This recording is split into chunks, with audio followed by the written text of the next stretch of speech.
Welcome back, everyone, to another episode of Innovation Alley. We're your hosts. I'm TowelManPurple. Bjorn. And today we are going to go over two different decks that we've had viewers ask for us to take care of. But before we get into it, as we always speak on it, if you're not a subscriber to the channel already, please make sure you hit that button right down below to stay up to date on all the content. Which is two episodes of Innovation Alley every week. Not one, but two. That's right, exactly. So the first recommendation we had for our video this week was an Emerald Ruby lore train. And Oh, yeah. Bjorn was in the kitchen, chefing it up, grabbed the pots and the pans and put it You over know the it. stove. And tell us what you cooked up. Yeah, so this is pretty budget friendly. I think it's about $70, and that's only because there's four double swinger Ursulas in here, but you can honestly switch them out if you want an even cheaper deck.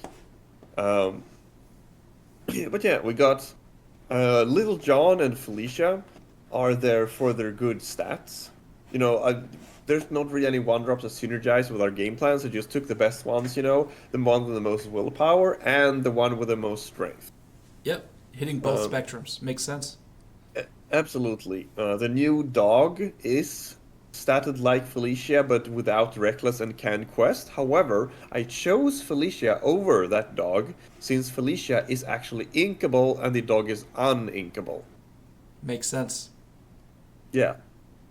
Then we have Morph, which can of course be used to shift into the three different Floodborns we have, get into more detail about that later, but we've got Donald Duck, Lady Tremaine, and Aladdin. Morph is there simply to create more shift targets for those big ones. That makes sense. Yeah. The we more got shift the targets small available, lady, the better. Yeah. And we've got a small Lady Tremaine, who of course can shift into the large Lady Tremaine. Many people don't think about it, but Lady Tremaine has shift 4. Yeah, So you can shift her either on Morph or on that one. And also when you play that Lady Tremaine, the opponent loses lore. And that's the theme of the deck, right? Lose lore. yes, for sure.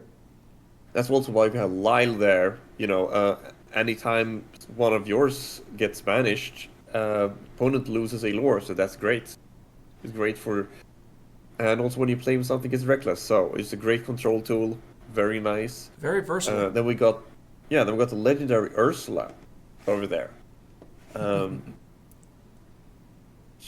when she sings something, that song can get sung twice, and this is why we don't have Thievery in the deck, because that is just an action. I try to have different good songs instead, so that she can double sing them. Makes sense. And if for those that don't know, she can actually sing Pirate's Life twice. Sing together counts, you know. Sure does. So we got Aladdin. Because Aladdin, when you play him, opponent loses a lore. The same thing as Lady Tremaine, really, except of course he shifts into the big Aladdin instead.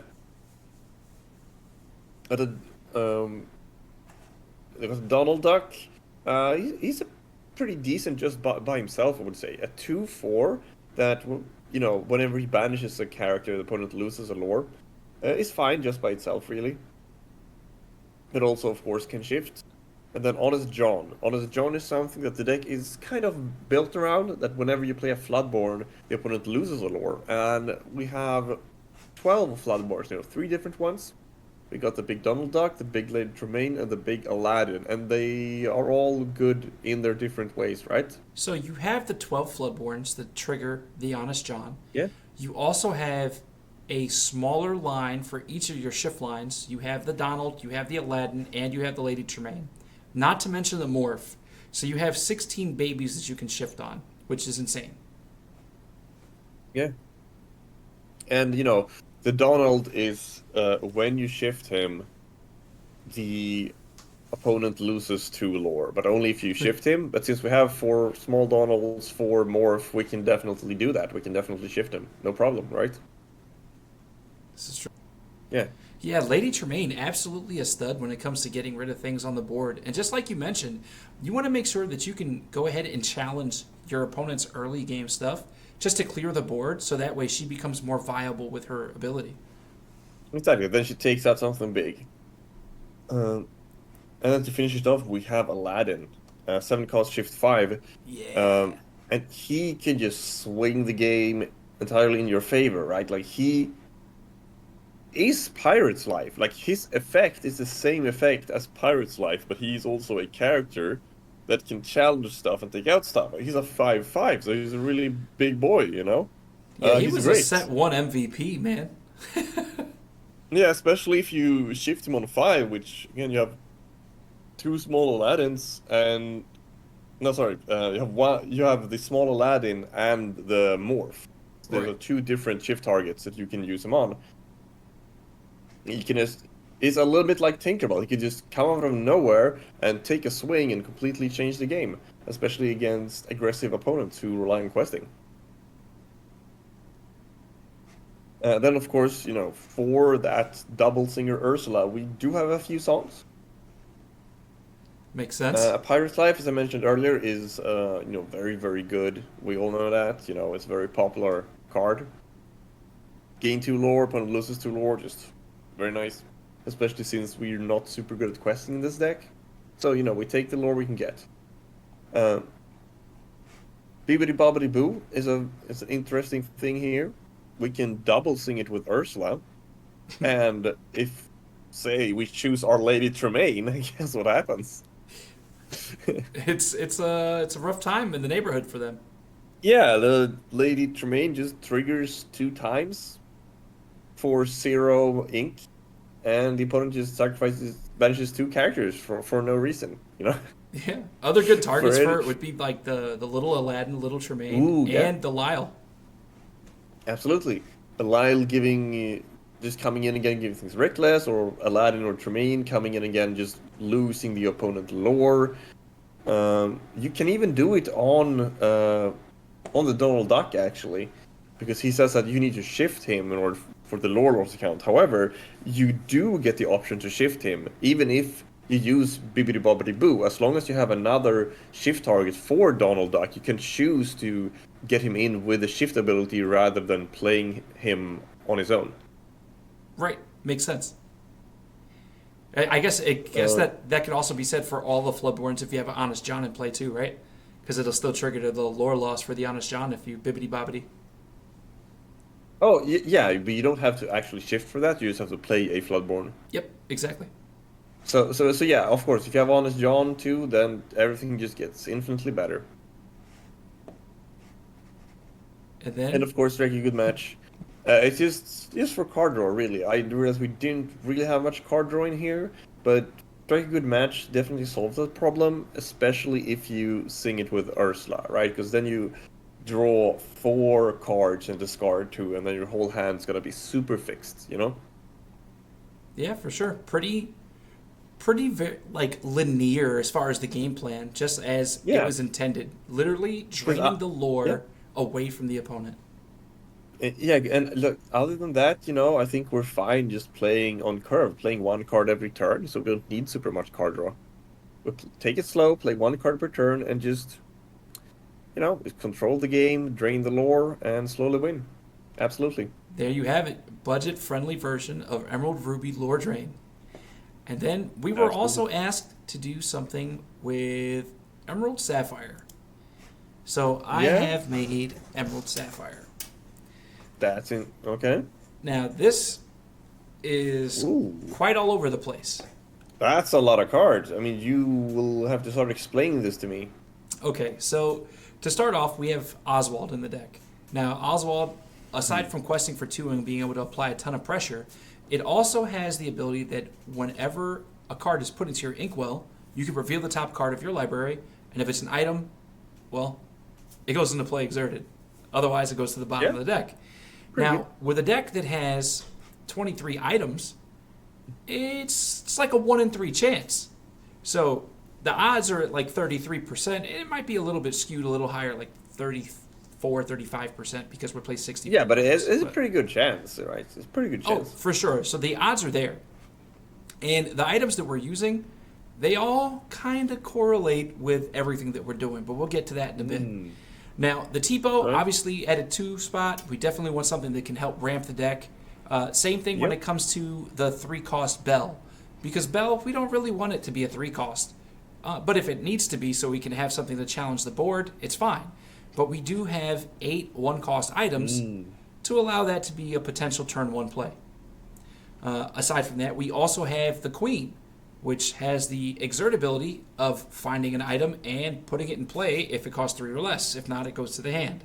And the majority of our items are 3 or less, with the exception of 2 Lucky Dime.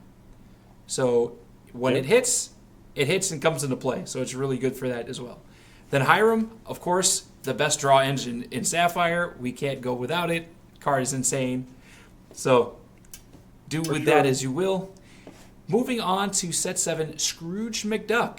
Now, one of the most important things in a game is being able to do unfair things when you're trying to win. Being able to play a card for free is pretty unfair. So if you have 4 items, you can just exert the items to pay the cost instead of paying the ink cost, which is something that is a potential of happening in this deck. I mean, with more than a third of your deck being items, I would say you're pretty likely to have 4 of them, right? Exactly. So that's kind of what we're getting at with that. And then we have a pair of Ariel, which I think moving into this format is going to be an all-star. This card, quests for 3, has the potential of questing for 5 if you have more items than your opponent, right? So that will probably end up questing for 5 on our side of the game. Yep. On top of it having ward, meaning that it's very difficult to remove, makes this card very valuable. Now, moving to the next card in our 6-cost Kuzco, which allows us to rid of these pesky items or locations. It does put them in the opponent's inkwell, but it gets rid of them. And it does not put them in the discard where they can retrieve it back with the new Tamatoa. So it answers the way we'd like it to be answered. Aside from that, obviously, Cusco does give that resist 1 if you pay 4 ink, which could be relevant in certain matchups. Probably opposing blue matchups to be, or Sapphire matchups rather, to be completely clear. Then there are 4 Tamatoa, 6 cost, the new one, 4/5, quest for 2. When it comes into play, you can return up to 2 items from your discard to your hand, and when it quests, you can play an item from your hand for free, which is absurd. Playing a free dime just seems like it could be sick if you have multiple routes to do it, whether it's Oswald, Tamatoa, like all of that is crazy. I love it. Then we also threw in some Peter Pan. Now, Peter Pan enters play exerted. That's awesome, right? Not really. At least most people wouldn't think so. But what this card really does is while the character is exerted, each opposing player can't gain lore unless one of their characters has challenged Peter Pan. Now, that sounds like, okay, you could see what it does, but how do we make sure that Peter Pan is protected? Well, we play cards like Emerald Coil that gives it evasive. So if it's evasive, it has that much fewer characters that are able to challenge it, so we can probably keep our opponent off of lore for quite some time. So it kind of changes how the outlook of the game goes. Yeah. Then we have, of course, 2 of the set 1 Tamatoa, and that also will allow us to retrieve an item back upon entry and upon questing. But this card also allows you to combo off with Dime when you have a whole bunch of items in play to just steal a game out of nowhere. Now, one of the cards that has not been used that I haven't really seen ever to date is Launch. And what better deck than to have Launch in than something that is just spewing out items? Now, Launch deals 5 damage to a chosen character when you banish an item. And because when I look at this deck, and I'm like, okay, we kind of want to live to the later game, what can help us do that? Because our characters aren't necessarily the highest stats. They're not the lowest. But we want something to help us get there, and I think Launch is one of those cards to do so. Then we have the Obscurosphere. Now, this card, you can pay 2 and banish it to give another character ward, and that could end up being very relevant throughout the course of the game. Popsicle, don't really need to say much. It cantrips, so you essentially just replace itself by drawing a card, and it has the ability of being able to heal 2 damage off of a character if you choose to banish it. The Hidden Inkcaster. It is a 2-cost uninkable that when you play the item, also you get to draw a card. And secondly, all cards that are uninkable are counted as inkable, so you can ink your uninkables when this card is in play. So it changes up the dynamic of the deck, because currently we have 20 uninkables, where it seems like it's a higher rate, but it's not really that terrible when you have cards like Hidden Inkcaster, Tipo, Fishbone Quill, things of that nature. We already went over the Emerald Coil. Whenever one of the cards is put to the inkwell, it allows you to give a character evasive. Then we have 1 Radigan's Marvelous Trap, which takes 2 lore away from your opponent. But when you have cards like both of these Tamatoas, you essentially have the ability of getting the card back from your discard, so you can keep doing it again and again and again. So it's kind of like the never-ending story. We also play 4 Fishbone Quill, of course, to help ramp up to get to the later game. A pair of Maurice Workshops, because we want to draw cards. Drawing cards is so important. It helps maintain the game and keep you in it, so that way you don't get your hand size dwindled down and get out-resourced. Now, Lucky Dime is a finisher as long as you have a character that allows you to do so with the lore presence. This card can just torpedo you to victory, essentially. And last but not least, we have the Hidden Cove, because I think that this card is something that can help in the opposing matches against Sapphire, that they probably play similar characters, and if you just give your character +1 strength and +1 willpower, you are profitably trading in a challenge. So it kind of gives you that little bit of an advantage that is so desperately needed when you're playing against opposing Sapphire decks. Right. So there you have it with my version of Emerald Sapphire, where we are touching grass. Now, I know this is not your first time here, but if it is, welcome, welcome, welcome. We are so glad to have you here, and we appreciate each and every one of you. If you like either of these decks, be sure to let us know down below. Drop us a line. Tell us what you do like, what you don't like. If you think there's something that we could do to improve either one of these lists, or even if you think we should just scratch it and do something different and you have a whole new idea for us to bring up to the video. Now, Bjorn, what is your favorite thing when they mention in the comments? I like it when they give suggestions like, oh, what if you had this card also in that deck? Exactly. So it helps not just you, it helps us, and we want nothing more than to help give back to you. So thanks for tuning in once again, and until the next one, keep innovating.